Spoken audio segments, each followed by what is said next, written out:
والله يا جماعة أنا من أشد المعجبين بالدكتور محمد، اللي هو بتاع محمد جودة، اللي هو قال لك إيه؟ قال لك لو عندك برد أنا هوديهولك في نص ساعة. طب هنعمل إيه يا دكتور في نص ساعة؟ قال لك أنا عايزك تجيب كوباية حاجة سخنة وتضيف عليها قهوة وتضيف عليها ليمونة. طب ماشي، أنا جبت كوباية الماء سخنة وضفت عليها القهوة والليمونة. قال لك لو في أول حاجة لو ما تعملش، لو البرد ما راحش اعمل كمان واحدة، لو ما راحش اعمل كمان واحدة، لو ما راحش اعمل كمان واحدة.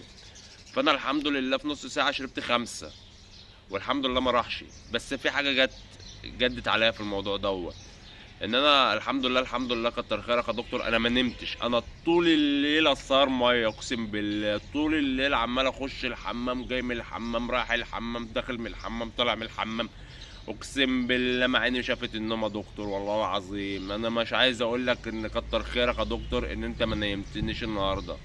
والحمد لله البرد ما راحش، اقسم بالله.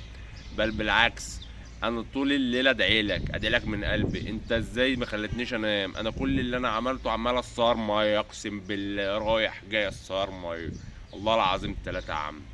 اقسم بالله كانت ليله زي الفل. انا اخش الحمام اطلع احط دماغي على السرير، اقوم اخش الحمام اطلع انام تاني. اقسم بالله مش عارف، مش عايز اقول لك. والحمد لله البرد ما راحش يا دكتور. وكتر الف خيرك على المعلومه الجميله اللي انت ضفتها لنا، ان احنا نشرب قهوه نحط عليها ليمونه عشان نخش الحمام. انت كان قصدك ان انت ما تنامناش، انا عارف يا باشا. شكرا، كتر الف خيرك يا باشا.